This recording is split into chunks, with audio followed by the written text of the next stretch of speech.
Well, he's talking about. Here's Kelsey Mitchell, flips it to Howard, who lays it in, and Indiana's. The story of Sophie Cunningham's revenge foul on Caitlin Clark, which spiraled into a chaotic sequence that led to 3 ejections, broadcaster meltdowns, and once again, a heated debate over WNBA officiating, is not just another game night drama but a snapshot of everything that makes professional basketball both thrilling and infuriating at the same time. Because when you peel back the layers of what happened inside Gainbridge Fieldhouse during the Indiana Fever's rematch with the Connecticut Sun, you don't just see a hard foul or a scuffle. You see years of rivalries boiling over, league-wide questions about refereeing standards, and the Fever's transformation into a team capable of rewriting their own history under the leadership of Caitlin Clark, whose presence on the court always seems to pull every ounce of intensity, controversy, and narrative gravity toward her. And in order to fully understand how it all unfolded, you have to rewind to the roots of this rivalry, because in case anyone forgot, J.C. Sheldon, the same player who would clash with Clark in this heated showdown, was no stranger to her, having been one of Caitlin's most stubborn obstacles back in their Big Ten days when Sheldon suited up for Ohio State and every matchup against Iowa turned into a war of attrition. A relentless back and forth where Clark's brilliance would collide with Sheldon's defensive toughness. And those games never failed to feel like battles that carried a personal edge. And that edge did not disappear once the college uniforms were traded for WNBA jerseys. In fact, it only sharpened, because just last year in a league meeting between their squads, Clark sent Sheldon crashing to the floor in a moment that reignited the sparks, proving that old rivalries do not simply fade away, they evolve. They follow the players into new arenas, and they hover over every possession like a storm cloud waiting to break. And when the Sun came into Indiana for this rematch, that storm was already in the air, invisible but undeniable, a tension that you could almost feel vibrating through the court before tip-off. And while at first it seemed like this was going to be just another physical game between 2 Eastern Conference rivals, the tone shifted quickly, especially in the third quarter, when the exchanges between Clark and the Sun players began to intensify, and anyone watching closely could tell that this wasn't just about winning a mid-season matchup or securing a place in the Commissioner's Cup final. It was about pride, history, and the kind of grudges that players never truly let go. So, by the time Clark drove into the paint and collided with Sheldon, taking an eye poke that left her fuming, the powder keg was already lit. Because while the referees blew the whistle and assessed only a regular foul, the reality was that it felt like more than just incidental contact. It felt like a jab that crossed the line, and Clark let Sheldon know it immediately, jawing back and forth, her frustration boiling over. The kind of scene where you can see the emotional temperature of the game rise by the second. And as if that wasn't enough, before the moment could settle, Marina Mabrey came charging in, escalating everything by shoving Clark straight to the hardwood in a move that looked less like basketball and more like a WWE stunt. And instantly fans erupted, screaming for an ejection, demanding accountability, but the referees took their time, reviewing, hesitating, and ultimately refusing to toss Mabrey, instead handing out technicals to her, Clark, and veteran Tina Charles, while upgrading Sheldon's eye poke to a flagrant one, yet still no ejection.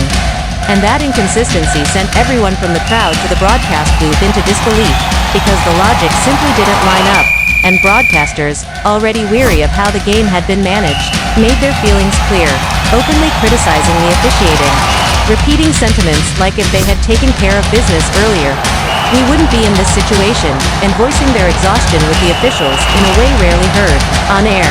And all of that frustration came to a head in the final minute, with Indiana already up 87-70.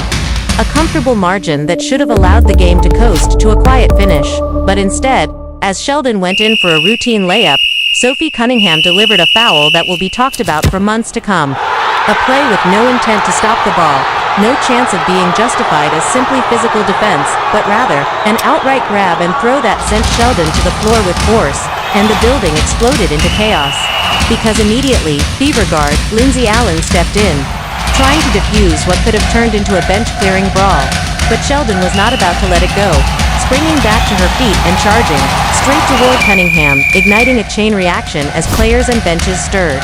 The crowd roaring, the referees scrambling, and within moments, what should have been a dead period of the game had turned into a firestorm. And after what felt like an eternity of deliberation, the officials finally handed down their verdict. Cunningham hit with a flagrant 2 and ejected. Sheldon and Allen both slapped with technicals and tossed as well. 3 players gone in under a minute. And at that point, the focus wasn't even on the scoreboard anymore, but on the officiating, with broadcasters openly suggesting that the referees had lost control long before the Cunningham foul, pointing out that if earlier incidents had been handled properly, the game might not have reached this boiling point. And their frustration echoed sentiments voiced all season by Fever head coach Stephanie White, who once again in her post-game press conference emphasized that this lack of consistency has been a recurring problem since May. Referencing the infamous Liberty game where Clark appeared to be fouled on a final play with no whistle, a moment White called egregious and disrespectful, adding that she has seen a troubling free throw disparity and has lost faith in how replay reviews are applied. And she did not hold back in this latest round of criticism either, making it clear that she had been warning officials from the very first quarter that the game was spiraling toward this outcome, that their refusal to get control by calling fouls as they actually happened, and doing so consistently was the root cause of the chaos. And she described it as a league-wide issue, not just something targeting Indiana, pointing to other dust-ups around the WNBA this season as proof that poor officiating is spreading frustration across teams.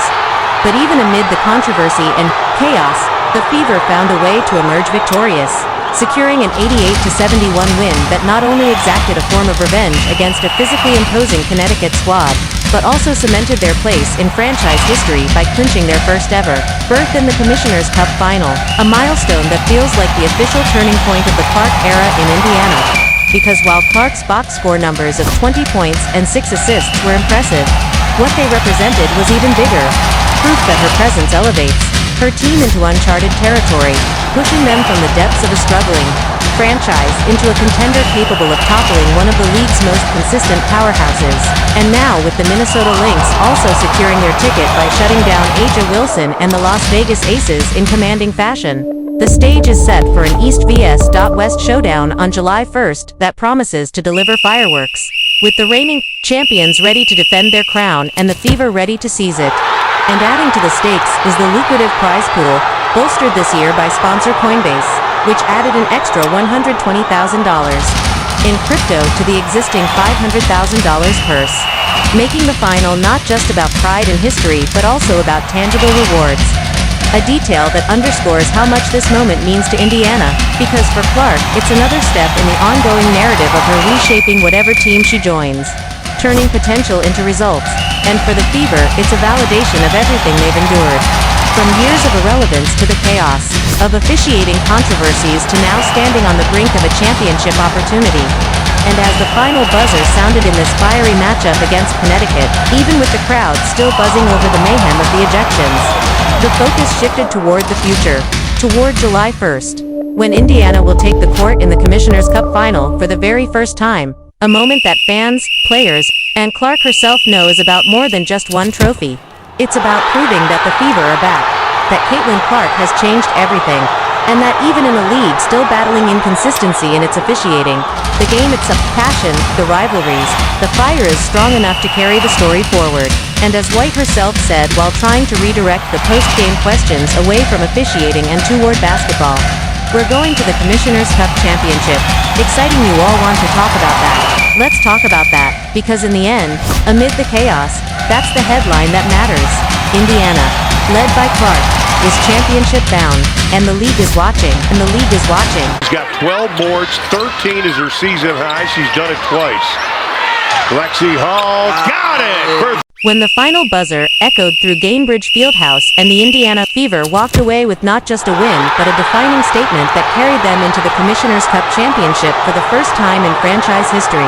The conversations that followed in the locker room and at the press conference painted the picture of a team that is learning to navigate adversity, rivalries, officiating controversies, and the pressure of expectation all at once.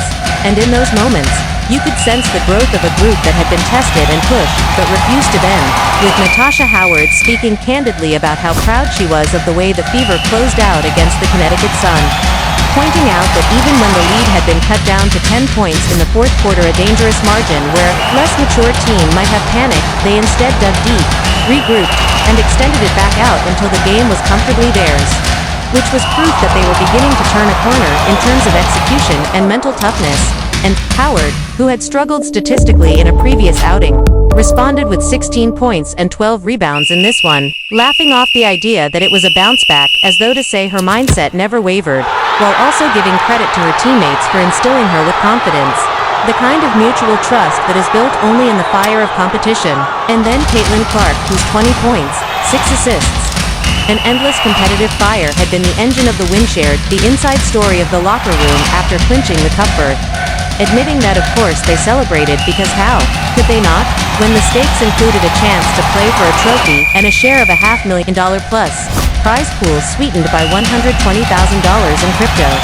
And beyond the money, it represented validation, history, and a symbolic step toward establishing Indiana, not just as a rebuilding franchise but as one of the league's most exciting teams. Yet even in her joy, Clark's words reflected a grounded perspective, immediately turning her focus toward the brutal upcoming West Coast swing with 3 games in 6 days. Reminding everyone that while the championship opportunity is thrilling, the day-to-day process of stacking better days is what truly fuels success, which is why she emphasized that this team cannot afford to take a step back, and head coach Stephanie White, always unflinchingly honest, circled back to the elephant in the room, the officiating, making it clear that despite years of pleading with the league during fall and spring meetings, nothing meaningful has changed. Referees are still lagging behind the speed and athleticism of today's players, and the result is inconsistency. That breeds frustration and eventually erupts into the kind of chaos that marred this very game. Yet she stopped short of suggesting she had the solution, instead highlighting the paradox that every coach in the league has complained. Every team has submitted clips, and still the same problems persist. Her words dripping with both fatigue and determination as she repeated that the officials' job is hard. Yes, but their responsibility is to evolve alongside the game, just as the athletes have. And until that happens, nights like this will continue to spiral out of control. But to balance the criticism, she also made sure to shine light back on the basketball itself, encouraging the media to pivot away from officiating and focus on what mattered most. The Fever had just beaten one of the best teams in the league and earned the right to play for a championship. And that reality deserved its own spotlight, while Clark added further texture by describing what it felt like on the court during the review delays and stoppages, admitting that she hates when the game slows down because all she wants is to play, to compete, to let her game talk. Which is why she brushed off suggestions that she might feel burdened by the constant knocks, shoves, and the perception of bias against her, instead reiterating that she is passionate, but at the end of the day she is here to play basketball and nothing else. And she proved it by calmly sinking 3 straight free throws after the heated exchange, then draining a tough three-pointer that brought the crowd to its feet. A moment where her flex was not anger but pure adrenaline, excitement at meeting the challenge head-on, a testament to her competitive DNA. And as she pointed out, the